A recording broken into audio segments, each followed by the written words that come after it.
అదే RTV app వార్తల్ని క్షణాల్లో చదివే అవకాశం ఉంటుంది. ఒక న్యూస్ పేపర్, ఒక టెలివిజన్ ఛానల్ మీ చేతుల్లో ఎప్పుడూ ఉంటాయి.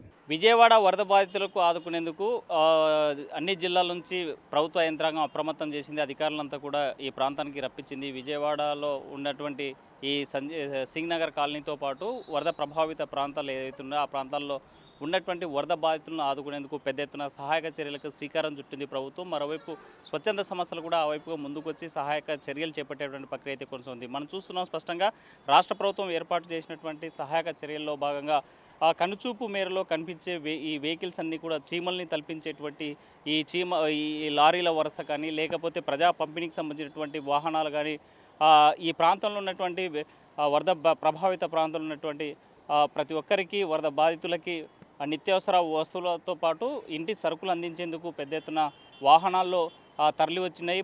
ప్రస్తుతం మనం బీఆర్టీఎస్ రోడ్డులో ఉన్నాము. కనిచూపు మేరలో కనిపించేంత ఈ రోడ్డు మార్గం అంతా కూడా లారీలతోనూ, అదేవిధంగా ప్రజా పంపిణీకి సంబంధించినటువంటి వాహనాలతోనూ కిక్కిరిసిపోయేటువంటి సమితి వరుసగా కనిపిస్తున్నటువంటి ఈ విజువల్స్లో చూసినట్లయితే ఈ ప్రాంతానికి సంబంధించినటువంటి వరద బాధితులను ఆదుకునేందుకు వాళ్లకు పెద్ద ఎత్తున ఈ బియ్యంతో పాటు నిత్యావసర సరుకులు పంపిణీ చేసేటువంటి ప్రక్రియ అయితే పెద్ద ఎత్తున కొనసాగుతుంది. ఉదయం నుంచే మంత్రులతో పాటు ఇక్కడ ఉన్నటువంటి స్థానిక ప్రజాప్రతినిధులంతా కూడా రంగంలో దిగిపోయారు. బీఆర్టీఎస్ రోడ్డు మార్గాన కనిపించే ఈ వాహనాలన్నీ కూడా ఈ ప్రాంతంలో ఉన్నటువంటి సింగ్ నగర్ కాలనీతో పాటు వాంబే కాలనీ, ఇతర రాజేశ్వరి నగరు పక్కన ఈ అంబాపురం లాంటి కాలనీలు మొత్తం ఆదుకునేందుకు వచ్చినటువంటి ఈ వాహనాలన్నీ కూడా పెద్ద ఎత్తున ప్రజా పంపిణీకి సంబంధించినటువంటి నిత్యావసర సరుకులు తీసుకొని క్యూ లైన్లో నిలబడి ఉన్నాయి. ఆ ప్రాంతాన్ని వెళ్ళి పంపిణీ చేసేందుకు పెద్ద ఎత్తున సహాయ సహకారాలు రాష్ట్ర ప్రభుత్వం అందిస్తుంది. ప్రతి వెహికల్ని కూడా ఎక్కడైనా సరే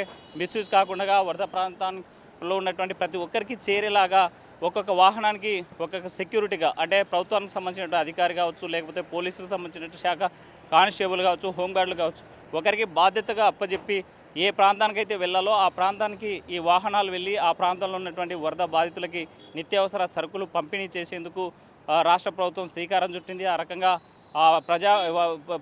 ప్రజల్ని ఆదుకునేందుకు సరుకులు తీసుకొచ్చినటువంటి ప్రక్రియ అయితే పెద్ద ఎత్తున కొనసాగుతుంది. అయితే ఇక్కడ ఉన్నటువంటి నిత్య సరుకులు పంపిణీ చేయాలన్నా అక్కడ ఉన్నటువంటి వరద బాధితుల్లో ఆహారం కానీ, లేకపోతే ఈ నిత్య సరుకులు పంపిణీ చేయాలంటే మాత్రం తప్పనిసరిగా ఆ ప్రాంతానికి వెళ్ళాలంటే మోకాళ్ళ లోతు నీళ్లు నిలబడి ఉన్నటువంటి పరిస్థితి అయితే కనిపిస్తుంది. వరద ప్రవాహం అయితే తగ్గింది, కానీ ఇళ్లలో ఉన్నటువంటి నీరు బయటికి తగ్గినటువంటి పరిస్థితి ఉంది. అయితే ఇప్పటికే క్లీనింగ్ చేసుకుంటున్నారు ఇళ్లలో ఉన్నటువంటి వాళ్ళు.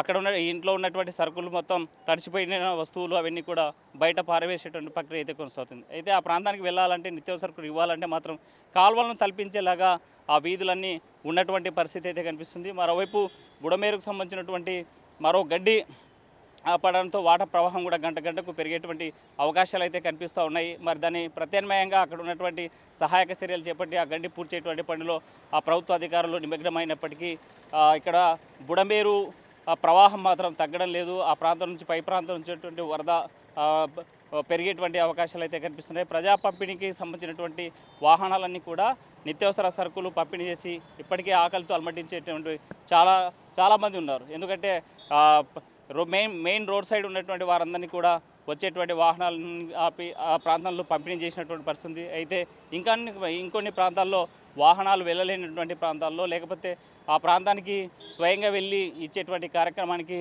శ్రీకారం చుట్టింది. ఆ రకంగా ప్రభుత్వం కూడా చర్యలు చేపడుతోంది. ప్రజా పంపిణీకి సంబంధించి నిత్యావసర సరుకులు పంపిణీ చేసేందుకు పెద్ద ఎత్తున శ్రీకారం చుట్టినటువంటి పరిస్థితికి అయితే కనిపిస్తుంది. మరోవైపు ఒక కిట్టుగా, అంటే ప్రతి కుటుంబానికి 5 యాపిల్స్తో పాటు 2 పాల ప్యాకెట్లు, అదేవిధంగా 2 గ్లూకోజ్ సంబంధించినటువంటి బిస్కెట్ ప్యాకెట్లు పంపిణీ కొనసాగుతుంది. ఒకవైపు పురపాలక శాఖ మంత్రి నారాయణతో పాటు మరోవైపు అన్ని శాఖలకు సంబంధించిన మంత్రులు నిమగ్నమైనారు. ఎక్కడికెక్కడ సహాయక చర్యలు చేపట్టేటువంటి ప్రక్రియ పెద్ద ఎత్తున కొనసాగేటువంటి పరిస్థితి అయితే స్పష్టంగా కనిపిస్తుంది.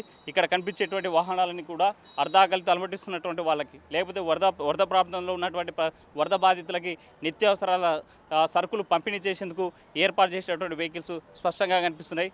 దీంతోపాటు స్వచ్ఛంద సంస్థలు కూడా ఎక్కడికెక్కడ పంపిణీ చేస్తూ ఉన్నారో ఆ ప్రాంతంలో ఉన్నటువంటి వరద బాధితులను ఆదుకునేటువంటి ప్రక్రియ కొనసాగుతుంది. 6 రోజులుగా పెద్ద ఎత్తున సహాయక చర్యలు కొనసాగుతున్నాయి. ఇంకొన్ని ప్రాంతాల్లో వరద నీటిలో ఉన్నటువంటి పరిస్థితి. ఆ ప్రాంతానికి వెళ్ళి వారంతా కూడా క్లీనింగ్ చేసేటువంటి ప్రక్రియ కొనసాగుతుంది. ఆ ప్రాంతం ప్రతి ఒక్కరికి సహాయక చర్యలు అందేలాగా ప్రభుత్వం చర్యలు తీసుకునేటువంటి పరిస్థితి స్పష్టంగా కనిపిస్తుంది. మరికొన్ని ప్రాంతాల్లో పంపిణీ చేస్తున్న కొన్ని ప్రాంతాలకు వెళ్ళలేని పరిస్థితులు, ఇవ్వలేనటువంటి పరిస్థితి. ఆ ప్రాంతాన్ని కూడా వెళ్లేందుకు స్వచ్ఛంద సంస్థలు ముందుకెళ్లి పంపిణీ చేసేటువంటి ప్రక్రియ అయితే పెద్ద ఎత్తున కొనసాగుతుంది. ఇది ఇక్కడ ఉన్నటువంటి తాజా పరిస్థితి. మరిన్ని వీడియోస్ కోసం ఛానల్ ని సబ్స్క్రైబ్ చేయండి, లేటెస్ట్ అప్డేట్స్ కోసం వాట్సాప్ ఛానల్ ని ఫాలో చేయండి అండ్ లింక్ డిస్క్రిప్షన్ లో ఉంది.